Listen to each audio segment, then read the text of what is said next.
itaas ang kamot sa mga angkol. Itaas ang kamot sa mga angkol. Bunalikol, bunalikol, bunalikol, bunalikol.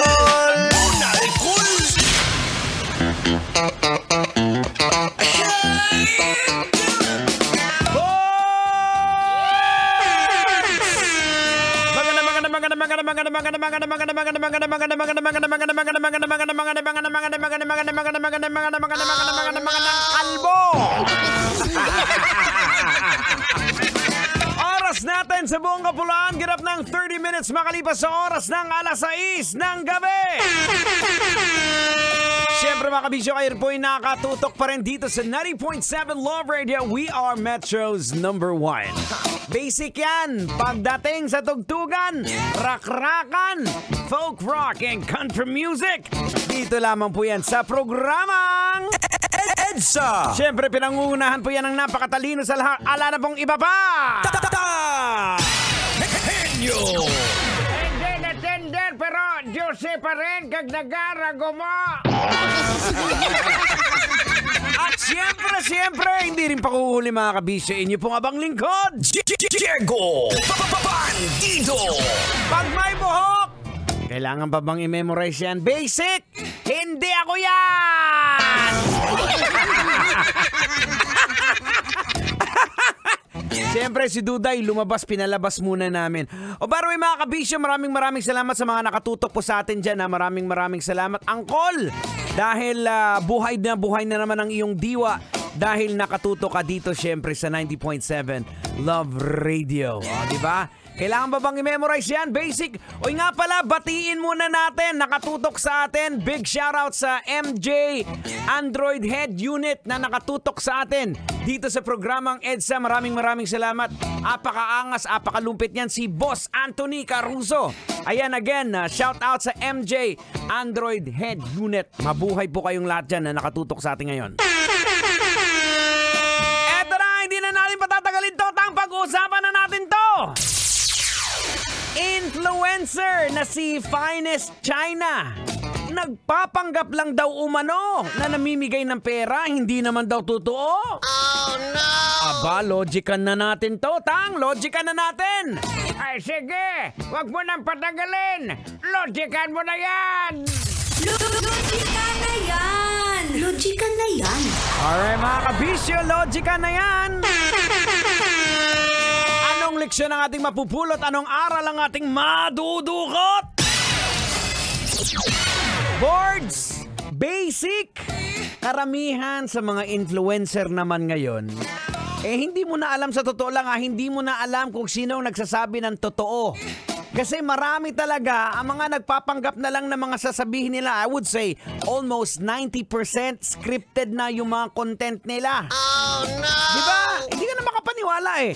Now, bakit ito ginagawa ng mga ilan sa mga influencer? Yan ang ating lologikan. Diba? Well, mga kabisyo, the phenomenon of online influencers na nagpo-portray na kanilang lavish lifestyle or medyo exaggerating wealth na kayamanan, when in reality, wala naman talaga silang ibubuga financially na kiniklaim nila sa social media, can be attributed to several factors. Isa po sa mga dahilan dyan ay unang-una, yung perception and image. Ayan. Yung mga influencers po usually often rely on their perceived image para makapag-attract ng mga followers, ma-maintain ng kanilang pagiging kilala o sikat, o displaying yung mga luxurious lifestyle nila, posibleng mag-create po ng illusion of success para makapag-attract more attentions and more followers. Isa pang dahilan ay syempre eto, pera-pera lang yan. Monetization strategies. Oh no! May mga influencers po na nagsishare ng kanilang mga stories of their financial success bilang part of their content strategy to attract more followers and engagement. Yung storytelling technique po can create a narrative that resonates with their audience. So kahit ang details is medyo sabihin nating imbento at walang katotohanan at panay kasinungalingan, go pa rin sila ng go. Diba? Well, mga kabisyo, kagaya na lang ng ilan na nakaka-attract ng mga chicks. Oh, Diba? Kasi pakilala nila sa sarili nila. Big time sila, marami silang pera, mayaman sila. Kaya marami ding dumidikit na mga chicks. Tapos dadaanin na lang, susuot ng mga gold. Kunyari, daming gold. Kaya daming dumidikit din na chicks. Pero yung totoo, di naman totoong gold yun. May kilala ka bang ganyan, Col?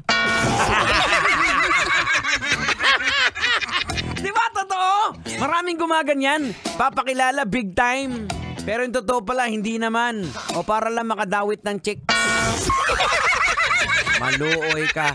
On tatana na ako lang inaubra mo nga na ako. Kaya ba sibaw, madisgrasya ka sa pilakadlaw, ha?